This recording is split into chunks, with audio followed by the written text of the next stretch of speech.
Law number 42. Get other work done for you, but don't forget to take the credit. मतलब कि काम दूसरों से करवाएं पर श्रेय खुद को दे। ये लॉ बनाते वक्त मुझे वाकई में बहुत अजीब सा लग रहा था कि वाकई में क्या ये बोलना चाहिए, क्या ये करना चाहिए, but this is the game of power for the conscious people but not for the nice people. So yes, एक dark side of power but has to be known to you, ताकि आप इसको सही से यूज़ कर सकें, या फिर आपके खिलाफ कोई यूज़ कर रहा है तो आप बिवेयर रहें, क्योंकि हम डिनाई नहीं कर सकते that we are living on the planet earth and कुछ चीज़ें यहाँ अच्छी हैं, कुछ चीज़ें यहाँ बहुत बुरी है। सो हमें मानव के साइकोलॉजी को समझना ही पड़ेगा, चाहे वो अच्छा है चाहे वो बुरा है। इसको समझने से पहले मैं आपको एक एग्जाम्पल देता हूँ। इमेजिन कीजिए आज से 200 साल पहले जब कार का उतना अच्छे लेवल का इन्वेंशन नहीं हुआ था तो घोड़े गाड़ियाँ होती थी, तो उस वक्त शिकार करना होता था तो 5-5 घोड़ों की जो बग्घी होती थी, बग्घी बोलते थे शायद, उस पर बैठ के राजा लोग शिकार पे जाते थे। तो उस बग्घी से राजा को बहुत तेज नहीं भागना पड़ता था, राजा को बैठ के उस बग्घी के सहारे पर ही वो किसी भी जानवर से आगे निकल जाता था और उनका शिकार बहुत आराम से कर लेता था। सो इस पावर लॉ के अकॉर्डिंग वो यूज तो कर रहा था घोड़े को, लेकिन क्रेडिट खुद को दे रहा था। मैंने शिकार किया, मैंने मारा, और इसी चालाकी को आपको भी सीखना पड़ेगा in the game of human psychology. So ये पावर लॉ सिंपली कहता है दैट अपने लक्ष्यों को, गोल्स को अचीव करने के लिए हर वक्त गधा मजदूरी का रास्ता नहीं चुने। कभी कभी दूसरों के समय, दूसरों की ऊर्जा, दूसरों की मेहनत का भी फायदा लेने का तरीका ढूंढे, और इस तरह करने से आप दूसरों की ऊर्जा, शक्ति, टाइम सबका यूज कर पाओगे, और उसी के साथ आपकी ये छवि बनेगी कि ये इंसान इतना सारा काम कैसे कर लेता है खुद से, वो भी। And this will raise your image in the game of power. और पावर, मैं बार बार कहता हूं, दिखावे का खेल है। लोग आपको परसीव कैसे करते हैं that only decide that how much you are top of the hierarchy. तो आज की दुनिया में ये ऐसे रेलेवेंट है कि जितना हो सके टेक्नोलॉजी, जितना हो सके लोगों के समय, एनर्जी, ऊर्जा का फायदा उठाएं। या फिर एक और तरीका है जो मैं आपको समझाता हूं। मैं एक बुक पढ़ रहा था, that book is great, which is called the Almanack of Naval Ravikant. उससे मैंने एक चीज सीखा, पैसे कमाने के 3 तरीके होते हैं। पहला होता है लेबर, जो कि मतलब लोगों को हायर करना, काम करवाना, वो है अच्छा। दूसरा है कैपिटल, मतलब पैसों से पैसा कमाना, वो भी अच्छा है। But third form of money making is one of the giant way through which people are becoming millionaires in a shortcut process, and that is called the power of leverage. आप leverage का फायदा लेते हैं। leverage का मतलब simple होता है कि आप एफर्ट 1x 2x या 3x डालते हैं, 10x डालते हैं, पर रिजल्ट 1000 टाइम, 100 टाइम्स निकल कर आता है। मतलब कम एफर्ट में बहुत ज्यादा। फॉर एग्जाम्पल, मैं आपके लिए वीडियो बना रहा हूँ, एक बार में वीडियो में भी लाख लोग देखते हैं, 10 लाख लोग देखते हैं, तो मैं उस लाखों लोग से बहुत सारा बिजनेस, फॉलोइंग, सब्सक्राइबर्स, प्यार, अटेंशन सब ले पाऊंगा। और ये है जस्ट बिकॉज मैंने एक ही वीडियो बनाया पर उससे रीच काफी हाई मिली। तो इस तरह आपको ये समझना है कि कौन सा आपका वो टेक्नोलॉजी, कौन से वो इंसान, कौन सी वो चीजें, कौन सी वो सॉफ्टवेयर, कौन सी वो सारी चीजें आपके काम आ सकती है आपका वक्त, आपका ऊर्जा बचाने में, ताकि आप पावर के गेम में टॉप दिखो, सामने वाले को लगे ये करता कैसे है, ये कैसे इतनी सारी चीजें मैनेज करता है, पर आप एक्चुअली में काम दूसरों से करवा रहे हो पर श्रेय खुद का लेना चाहते हो। मतलब ये आपको कुछ ऐसा नहीं दिख रहा। मान लो ये तलवार है और इसकी 2 धारी है और दोनों धार आपके कंट्रोल में है। पहले धार से आप किसी की हेल्प के थ्रू आगे बढ़ते हो तेजी के साथ और आपका पावर एंड रिस्पेक्ट बढ़ता चला जाता है, और दूसरे धार से आप उनकी भी मदद कर रहे हो।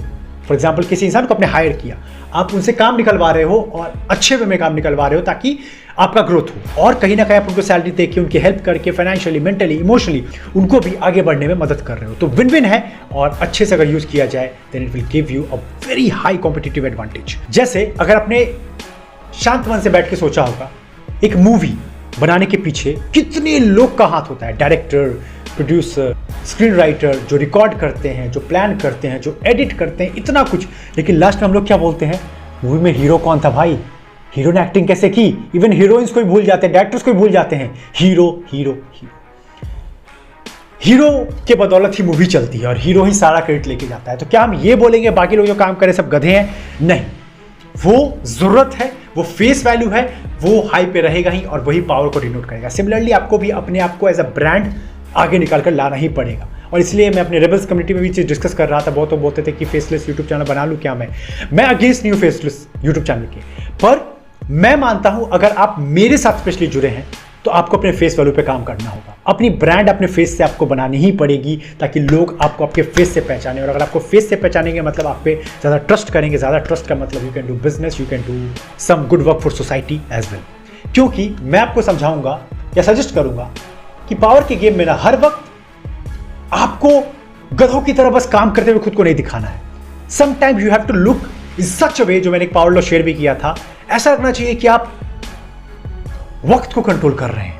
वक्त, और आई कैन से time is under control of you. मैंने एक पावर लॉ ये बताया भी था कि आपके कंट्रोल में सब कुछ, आपको डर नहीं लगता, यू आर ओनिंग एवरीथिंग, कुछ भी छूट नहीं रहा है, बिल्कुल हड़बड़ी में नहीं हूं, इस तरह। और इसका बेस्ट एग्जांपल जंगल के अंदर हम लोग ले सकते हैं, एग्जांपल ऑफ वल्चर्स, गिद्ध।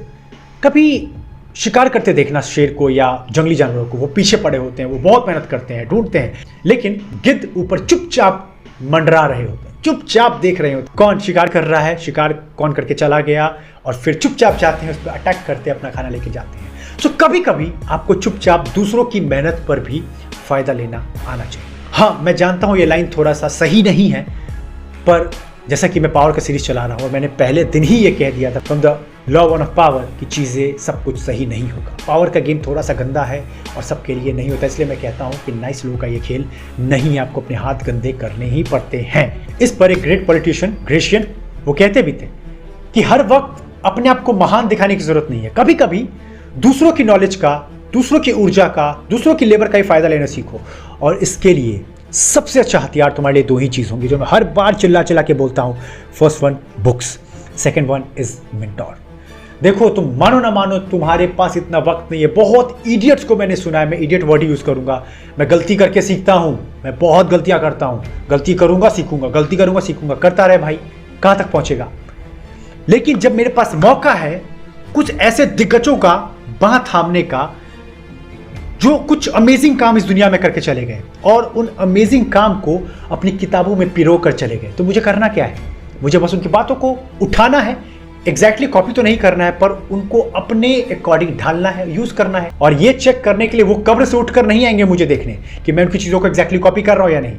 पर हमें ये समझना भी जरूरी है कि ह्यूमैनिटी ऐसे ही आगे बढ़ती है। अगर मैं कल होकर अच्छा करूंगा तो मैं चाहूंगा कि मैं ऐसी किताब लिखकर जाऊं कि आदित्य राज कश्यप इस दुनिया में ना भी रहे तो उसके कुछ काम जो उसने गलतियां की या जो उसने अचीवमेंट किया वो दूसरों का भी भला कर सके। कोई इंसान उसको पढ़े तो वो उस गलतियों को अवॉइड करे। यही तो पावर है बुक्स का। Second is mentor. उसके लिए मैं रेबल्स प्राइवेट कम्युनिटी चला रहा हूं, मुझे बोलने की जरूरत नहीं है। डेली रेबल्स जुड़ रहे हैं, अब लगभग 350-400 लोग हो चुके हैं इस कम्युनिटी के अंदर में। And daily it is creating an powerful impact. चाहे वो मनी कमाना चाहते हैं, चाहे वो करियर में ग्रो करना चाहते हैं, चाहे वो पर्सनली ग्रो करना चाहते हो, तो अगर आप रेबल्स प्राइवेट कम्युनिटी मिस कर रहे हो ना, then you are missing something big. Go check the video first. मैंने 12 मिनट का एक वीडियो बना दिया है, वो पहले चेक करो, फिर डिसाइड करो कि रेबल्स प्राइवेट कम्युनिटी तुम्हारी कैसे हैंड होल्डिंग करके सपोर्ट करेगी तुम्हारे गेम प्लान्स बनाने में, तुम्हारे गोल्स को अचीव करने में, तुम्हारे किसी भी चीज को हासिल करने में। इस पर एक फेबल्स में कहानी है, समझोगे तो तुम्हें समझ में आएगा कि क्यों ये मैं नहीं बोल रहा हूँ, ये पावर के गुरुज जो पावर के गेम को लीड करके गए हैं, great entrepreneurs, great leaders, great politician, वो इन चीज़ों को लिख रहे हैं। तो उसमें कहानी है, एक मुर्गी होती है, एक मुर्गी बेचारी अंधी होती है, वो दाना ढूंढती है, इधर उधर दाना खाना होता है उसको। एक दूसरी मुर्गी होती है, वो थोड़ी शातिर होती है, वो अपने सुनहरे पैरों को संभाल के रखती है, वो उनको गंदा नहीं करना चाहती। वो पहले मुर्गी के मेहनत का खाना खाना जानती है। पहली वाली मुर्गी बेचारी अंधी होती है, जहाँ तहाँ पैर मार के दाना ढूंढती है, और दूसरी मुर्गी उसको चक्कर या चुरा कर ले जाती है। Sad to share this example, but sometime you have to or you need to do this in the game of power. I'm sorry to say again, but लेकिन कभी कभी हमारे दुश्मन इतने शातिर होते हैं कि अगर हम उनसे ज़्यादा या एक कदम आगे होकर नहीं सोचेंगे ना तो हम डूबेंगे। इसलिए मैं कहता हूं बार बार, be conscious, be conscious, be conscious and not nice. एक नाइस इंसान हर वक्त उसको हर चीज़ अच्छा चाहिए, कुछ भी गलत नहीं हो, सब कुछ अच्छा चले। पर एक हाईली कॉन्शियस मैन या वुमेन जानता है कि दुनिया अच्छी जगह है, बुरी जगह है, मुझे रुकना है, सवाल करना है और उसके अकॉर्डिंग एक्ट करना है, अकॉर्डिंग टू द सिचुएशन। इस पर एक और छोटी सी कहानी है, वो भी सुन लो ताकि रिलेट कर लोगे क्या कहना चाहता हूँ। मैं जानबूझ के स्टोरीज के थ्रू आपको बताता हूं ताकि आपके डीप सबकॉन्शियस में सारी चीजें चली जाएं। पीटर पॉल थे जो कि बहुत बड़े एक आर्टिस्ट थे, बहुत अच्छा वो पेंटिंग करते थे, पर चूंकि उनको स्केल करना था, उनको अपनी बिजनेस ग्रो करना था, तो उन्होंने बहुत सारे पेंटर हायर कर रखे थे। पर जिस दिन कोई बहुत बड़ा क्लाइंट आता था तो वो जानबूझ के दिन मीटिंग का संडे रखते थे। संडे को क्या करते थे, अपने सारे 20-30 जो उनके वर्कर्स होते उनको बोलते तुम्हें नहीं आना है, घर पे रहो, और संडे को खुद उस दुकान में बैठ के सारे पेंटिंग्स पे अपना थोड़ा थोड़ा हाथ चलाते थे। ये देखकर सडनली जब क्लाइंट एंटर करता था तो वो शॉक में, इतनी amazing painting, top class painting एक साथ पीटर कैसे मैनेज कर रहे हैं, एक साथ 20-30 पेंटिंग कैसे बना रहे हैं। और पीटर वाज लाइक हाँ मैं इजीली मैनेज कर लेता हूँ। और उनके पेंटिंग्स लाखों लाखों में बिकते थे, उनकी ब्रांड वैल्यू हाई होती थी। तो पीटर ये चीज़ जानते थे कि ये गलत नहीं है, लेकिन अपने पावर को थोड़ा ऊपर दिखाना ही पड़ेगा, वरना मैं भी एक एवरेज पेंटर की तरह दिखूंगा। वो बस ये दिखाना चाहते थे, देखो मैं कोई आम इंसान नहीं हूँ। और पावर का गेम मैंने पहले भी कहा, आपको इंसान परसीव कैसे करते हैं, लोग आपके बारे में सोचते कैसा है, वही सारा गेम डिसाइड करता है। और इसके थ्रू वो अच्छी पेंटिंग सेल करते थे और इवन हाई टिकट पे और हाई रेट पर, हाई प्राइस पर उसको सेल कर पाते थे। अब मैं तुम्हें इस एग्जाम्पल के थ्रू ये नहीं बोल रहा हूँ कि तुम झूठ बोलो या किसी का ट्रस्ट तोड़ो, नहीं, मैं बस तुमको इतना समझा रहा हूं, बार बार be conscious not nice, be conscious not nice. जैसा सिचुएशन का डिमांड हो वैसा करो, एज इट इज। अगर जंगल में तुम्हें सरवाइव करना है तो तुम नाइस बन के ये नहीं बोल सकते कि शेर मुझे मार दे, मुझे कुछ नहीं करना। You have to pick up the knife and kill the lion. अगर नहीं मारोगे तो तुम मारे जाओगे। पर एक नाइस इंसान बोलेगा मैं नहीं उठा सकता हूँ चाकू, मेरे से नहीं होगा। पर कॉन्शियस इंसान बोलेगा मैं एक मर्डरर नहीं हूँ, मैं किसी का गला नहीं काट सकता। पर this is the demand of situation. अगर मैं शेर को नहीं मारूंगा, शेर will kill me and I have to choose it consciously. This is what I am telling and this is the perfect example. So अब समरी करते हुए एज ए यूथ में तुम्हें यही सिखाऊंगा जो हर बार मैं सिखाता हूँ, थोड़ा रुको, सवाल करो, हर बार गधों की तरह लगना नहीं है।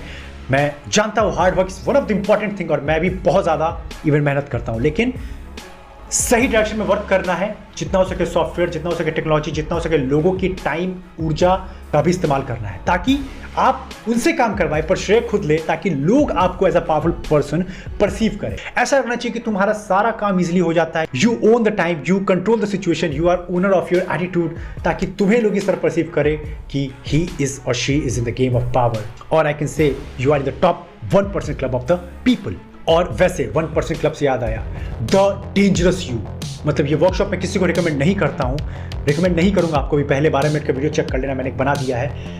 इस वीडियो के बाद I can beat on my chest and say that you will never be the same person again, whether you want to make some money, growth, power, respect, क्योंकि ये बहुत ज़्यादा हार्श है। मैंने अपने हार्श वर्ड्स को यूज़ किया, अपने एक्सपीरियंसेस को यूज़ किया है, और जो लोग इसको ले रहे हैं, देख रहे हैं, they are transforming at next level. तो चाहो तो पहले वीडियो जरूर चेक करना। मैं अपने सारे वर्कशॉप के पहले एक वीडियो लगाता हूँ ताकि तुम लोगों को डाउट ना हो, मैं किसी को फॉल्स लेवल पे अपने कम्युनिटी में नहीं लाना चाहता हूं। पहले वीडियो देखो, श्योर हो जाओ yes it is for me, then go for that. क्योंकि मैं जानता हूं एक रेबल बनने की कहानी कितनी दुखदाई होती है, और मैं आपके साथ इस सफर पे खड़ा हूं और मैं उनकी मदद करना चाहता हूं जो पहले अपनी मदद करना चाहते हैं। सो ये था पावर लॉ। अब बताओ कैसा लगा? थोड़ा वियर्ड है, थोड़ा डिफरेंट था, ये मैं जानता हूं, पर some time you know life is not the same. So कैसा है, सबको ही अपना एक्सपीरियंस शेयर करो। मैं इंटरेक्ट करता हूँ, रिप्लाई करता हूँ, अपने स्टोरीज में शेयर करता हूँ, आप सब जानते हो। कमेंट जरूर करना, बस कथा सुन के मत जाना, वरना इससे कोई ट्रांसफॉर्मेशन होने वाला तो नहीं है, क्योंकि रेबल्स का मतलब होता है अपने बातों को एक्सप्रेस करने की ताकत भी होनी चाहिए। चलो फिर मिलते हैं लॉ नंबर 43 के